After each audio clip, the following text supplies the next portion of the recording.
Hi guys, welcome to our channel. ప్రస్తుతం మనతో పాటు దామ బాలాజీ గారు సీనియర్ జర్నలిస్ట్ ఉన్నారు. వారితో ఒకసారి మాట్లాడదాం.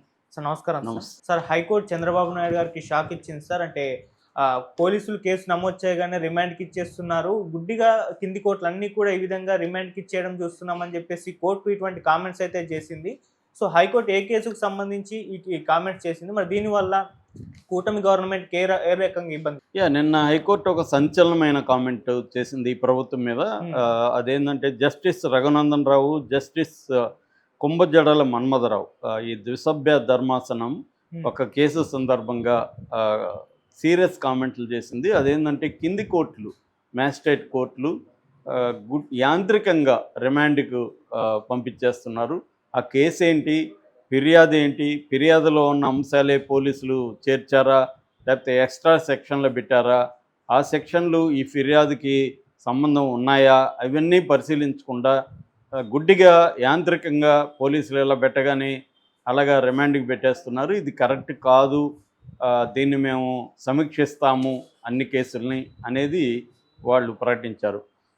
ఏ కేసులో ప్రకటించారంటే గత సంవత్సరం జరిగిన కేసు ఇది. మాదిగ మహాసేన వ్యవస్థాపక అధ్యక్షుడు కొరిటిపాటి ప్రేమ్ కుమార్ అనే వ్యక్తిని పోలీసులు ఎత్తుకుపోయారు.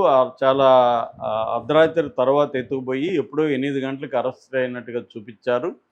అతని మీద ఫిర్యాదు ఏంటంటే ఒక సోషల్ పోస్ట్, అతను సోషల్ మీడియా, జగన్ తరపున సోషల్ మీడియాలో ఉంటున్నాడు. అతను ఒక పోస్టు సెటైరికల్గా ఒక గవర్నమెంట్ మీద పోస్ట్ పెట్టాడు. అందులో అసభ్యం కానీ లేకపోతే ఇంకోటి కానీ లేదు, జస్ట్ సెటైర్ ఉంది. దానికి సంబంధించిన ఫిర్యాదు కూడా ఇతని మనోభావాలు దెబ్బతిన్నా ఏదో ఇచ్చారు. కానీ అతని మీద సెక్షన్లు ఏం పెట్టారు అంటే అతను బెదిరింపులకు పాల్పడుతున్నాడు, క్రిమినల్ ఇంటిమిడేషన్ అంటాం, క్రిమినల్ ఇంటిమిడేషన్ చేశాడని, అట్లాగే బ్లాక్మెయిల్ చేస్తున్నాడని ఈ సెక్షన్లు పెట్టారు. నిజానికి కంప్లైంట్లు అవి లేవు, కంప్లైంట్లో లేనివి వీళ్ళు పెట్టారు. ఇప్పుడు ఎవరైనా నన్ను ఇతను బెదిరిస్తున్నాడు, బ్లాక్మెయిల్ చేస్తున్నాడని ఫిర్యాదిస్తే ఆ సెక్షన్లు పెట్టాలి. ఇతని రాసిన పోస్ట్ వల్ల నా మనోభావాలు దెబ్బతిన్నాయంటే దానికి బెదిరింపులు ఎక్కడ ఉన్నాయి, దాంట్లో బ్లాక్మెయిల్ ఎక్కడ ఉంది, ఆ సెక్షన్లు పోలీసులు పెట్టారు.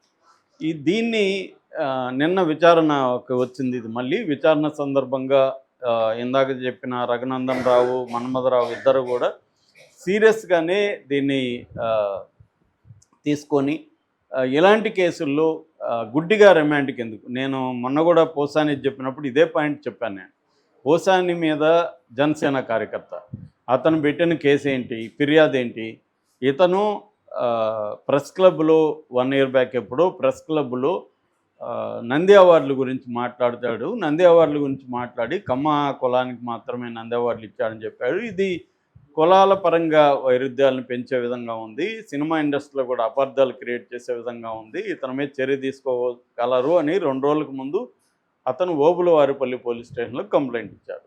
వీళ్ళు ఏం పెట్టాలి ఆ సెక్షన్లు, ఈ సమాజంలో అశాంతి రేకెత్తిస్తున్నాడు, వివిధ సెక్షన్ల మధ్య గొడవలు పెడుతున్నాడు అనేదే పెట్టాలి. కానీ వీళ్ళేం పెట్టారు, ఇతను ఒక ఆర్గనైజ్డ్ క్రిమినల్ ఆర్గనైజేషన్లో సభ్యుడు అనేది 111 సెక్షన్ బిఎన్ఎస్ 111 పెట్టారు. ఆ 111 మీదనే డిస్కషను దాదాపు 8 గంటలు కోర్టులో వాదనలు వినిపించారు. వాదనలు వినిపించినాక ఈ 111 పెట్టడం కరెక్ట్ కాదని మ్యాజిస్ట్రేట్ కూడా చెప్పినాడని తనూరు మన పొన్నవల్లి సుధాకర్ రెడ్డి చెబుతున్నాడు. అయినా కూడా అతన్ని ఎట్లా దీనికి పంపించేశారు, రిమాండ్కి పోసాను. అసలు అతన్ని అరెస్ట్ చేయడమే ఆ సెక్షన్ల కింద రాంగ్, అరెస్టు చేయొద్దని సుప్రీంకోర్టు అనేక సార్లు చెప్పింది. సుప్రీంకోర్టు ముఖ్యంగా అభయ్ ఓకా, అగస్టు జార్జ్ మహ్సెన్ అనేవాళ్ళు ఒక కేసులో ఏం చెప్పారంటే ఇలాగా అరెస్టు చేయడం ఆర్టికల్ 21 ధిక్కరించడమే, అంటే రాజ్యాంగ ధిక్కరణ కిందకు వస్తుంది, అది కూడా నేరమే అని సుప్రీంకోర్టు చెప్పింది. సుప్రీంకోర్టు అనేక సార్లు bail is the rule, jail is exception అని చెప్పింది. ఎందుకంటే మన lively article right to life, right to freedom 14 and 21 ఈ 2 సెక్షన్లు ఏం చెప్తాయంటే మనిషికి లిబర్టీ అనేది హక్కు, స్వేచ్ఛ హక్కు, అట్లాగే జీవించి ఉండడం కూడా హక్కు. ఈ 2 హక్కులకి భంగం కలిగిస్తూ ఉన్నారు వీళ్ళు అనేది చెప్పి ఫైనల్గా సుప్రీంకోర్టు అనేక కేసుల్లో మొత్తం కేసుల్ని 4 రకాలుగా విభజించింది. నెంబర్ 1 ఏంటంటే offences punishable with imprisonment of 7 years or less అన్నమాట. అంటే 7 ఏళ్ళు జైలు శిక్ష పడే కేసులు వాటిని నెంబర్ 1గా ప్రకటించింది. నెంబర్ 2 7 ఏళ్ళ కంటే పైబడిన కేసులు అంటే డెత్ పనిష్మెంట్ కావచ్చు, లైఫ్ ఇంప్రిజన్మెంట్ కావచ్చు, ఇలాంటి కేసుల్ని 2వ కేటగిరీగా ప్రకటించింది. 3వ కేటగిరీ స్పెషల్ చట్టాలు అంటే స్పెషల్ యాక్ట్స్ అంటారు వీటిని. అవి NDPS 1985లో వచ్చింది కావచ్చు, PMLA 2002లో వచ్చింది కావచ్చు, 2012లో ఉపా కావచ్చు. ఉపా అనే ఒక చట్టం ఉంది, అది 1967లోనే వచ్చింది. అట్లాగే కంపెనీస్ యాక్ట్ 2013లో, పోక్సో 2012 ఇలాంటి కొన్ని స్పెషల్ చట్టాలని 3వ కేటగిరీలో చేర్చింది. 4వ కేటగిరీలో ఎకనామిక్స్ అఫెన్సెస్ అంటే అవినీతులు కావచ్చు, డబ్బులు దుర్వినియోగం కావచ్చు, ఈ 4 రకాల సెక్షన్లు చేర్చి ఫస్ట్ దాంట్లో అసలు అరెస్ట్లే చేయొద్దని చెప్పింది. ఫస్ట్ది ఏది 7 ఏళ్ల కంటే జైలు శిక్ష తక్కువ పడే వాటిలో అరెస్టులు చేయకండి, వాళ్ళని విచారణకు పిలిపించండి. 41A అప్పట్లో CRPC, ఇప్పుడు 35 BNSS భారతీయ నాగరిక సురక్షా సంహిత 35, అప్పుడేమో CRPC క్రిమినల్ ప్రొసీజర్ కోడ్లో 41A కింద నోటీసులు ఇవ్వండి. అతను విచారణకు రాకపోతే అప్పుడు బెయిలబుల్ వారెంట్ ఇవ్వండి. అప్పుడు కూడా రాకపోతే అప్పుడు నాన్ బెయిలబుల్ వారెంట్ తీసుకోండి కోర్టులో. అప్పుడు అతన్ని కోర్టు ముందు పెట్టండి. అప్పుడు కూడా అతను కరెక్ట్గా వచ్చి ఇంక మీదట వస్తాననుకుంటే దాన్ని బెయిలబుల్ వారెంట్గా మార్చేయాలి, అంతేగాని జైల్లో పెట్టద్దు అనేది క్లియర్గా చెప్పింది ఫస్ట్ దాంట్లో. సెకండ్ ఏంటి, 7 ఏళ్ళ కంటే జైలు శిక్షలు ఎక్కువగా డెత్ లేకపోతే ఇంప్రిజన్మెంట్ పడే దాంట్లో కూడా విచక్షణ చూపించాలి. నీ అబ్సల్యూట్గా అరెస్ట్ అవసరమా, ఈ అరెస్ట్ ఎందుకోసం చేస్తున్నావు, పర్పస్ ఏంటి, ఆబ్జెక్టివ్ ఏంటి, ఇవన్నీ ప్రశ్నించుకొనే పోలీసులు అరెస్ట్ చేయాలి అనేది 3వది స్పెషల్ యాక్ట్. స్పెషల్ యాక్ట్లలో ఫర్ ఎగ్జాంపుల్ PMLA ఉంది. PMLA సెక్షన్ 45 ప్రకారం బెయిల్ ఇవ్వద్దు అనేది అంత ఈజీగా ఇవ్వకూడదు అని ఉంది.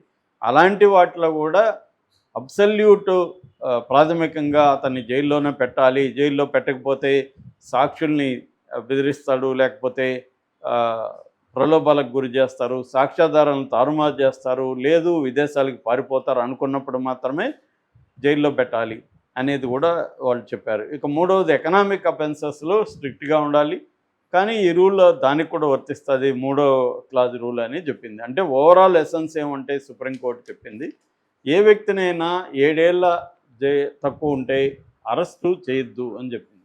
కానీ అరెస్ట్ లీగల్గా తీసుకుంటే అరెస్ట్ చేయొచ్చు, రిమాండ్కి కూడా పెట్టచ్చు, కానీ అది గుడ్డిగా చేయకండి అనేది సుప్రీంకోర్టు అనేకసార్లు చెప్పింది.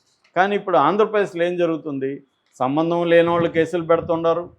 వాళ్ళు ఎందుకు కేసులు పెట్టారు, వాళ్ళకి సంబంధం ఏంటి అనేది తెలియదు. కేసులు పెట్టగానే వచ్చి అరెస్టులు చేసి తీసుకెళ్ళిపోయి అర్ధరాత్రులు వస్తున్నారు. ముందు రోజు తర్వాత డేట్ వేసి పోసాన్ని అరెస్ట్ చేశారు. తర్వాత అతన్ని ఫిర్యాదులో లేని సెక్షన్లు పెట్టేస్తున్నారు పోలీసులు. పెట్టేసి దానికేమీ గ్రౌండ్స్ చూపించట్లేదు. ఇతను ఆర్గనైజ్డ్ క్రిమినల్గా ఉన్నాడు పోసాన్ అనే దానికి ఏమన్నా గ్రౌండ్ ఉందా, అది వాదించి అది తప్పని తేలినాక కూడా మళ్ళీ మ్యాజిస్ట్రేట్లు గుడ్డిగా ఇచ్చేస్తున్నారు. నిన్న కూడా కర్నూలులో 14 రోజులు ఇచ్చేశారు గుడ్డిగా. అలా ఇచ్చేస్తున్నారు. ఇచ్చేసినాక ఒక దాంట్లో అరెస్ట్ చేసినాక మళ్ళీ రకరకాల కేసులు పెట్టేస్తున్నారు. ఇవన్నీ కూడా ఎవరెవరో సంబంధం లేని జిల్లాలు అంతా పెట్టి జిల్లాలు తిప్పి హరాస్ చేస్తున్నారు. అట్లాగే అర్ధరాత్రులు ఎత్తుపోయి వాళ్ళని కోర్టుకు పెట్టకుండా ఉన్నారు. అందుకని హెబియస్ కార్పస్లు కూడా పెరిగాయి. సో కోర్టులు చెప్పింది గవర్నమెంట్స్ ఫాలో కావట్లేదు. రీసెంట్గా అరుణ్ మిశ్రా అని ఆయన సుప్రీంకోర్టు అడ్వకేట్ కూడా ఈ దేశం నుంచి పారిపోవడం బెటరు, ఈ దేశం నుంచి నేను వెళ్ళిపోతాను, ఈ దేశంలో న్యాయం లేదు అనేది సుప్రీంకోర్టు జడ్జి సాక్షాత్తు ఆయనే వాపోయారంటే మన పరిస్థితి అర్థమవుతుంది. ఇండియాలో రాజకీయాల పరిస్థితి అంటే జడ్జిలు చెప్పిన న్యాయ వ్యవస్థ మీద కానీ జడ్జిల మీద కానీ తమకు అనుకూలంగా లేకపోతే ఏమాత్రం గౌరవం చూపించట్లేదు ఎవరైనా. జగన్ ప్రభుత్వంలో అదే జరిగింది. జగన్ అనేకసార్లు కోర్టుల్ని ధిక్కరించాడు. సాక్షాత్తు డీజీపీని కోర్టు పిలిపించి మందలించింది. ఇప్పుడు చంద్రబాబు ప్రభుత్వం కూడా ఘోరంగా అక్రమ అరెస్టులకు తెరలేపింది, అక్రమ సెక్షన్లు పెట్టేస్తుంది, హరాస్ చేయడం అనేది క్లియర్ కనబడుతుంది. చట్టాన్ని, రాజ్యాంగాన్ని ఏమాత్రం కూటమి ప్రభుత్వం పట్టించుకుంటున్నట్టు కనిపించట్లేదు. ఈ క్రమంలో హైకోర్టు ద్విసభ్య ధర్మాసనం ఈ కామెంట్లు చేసింది.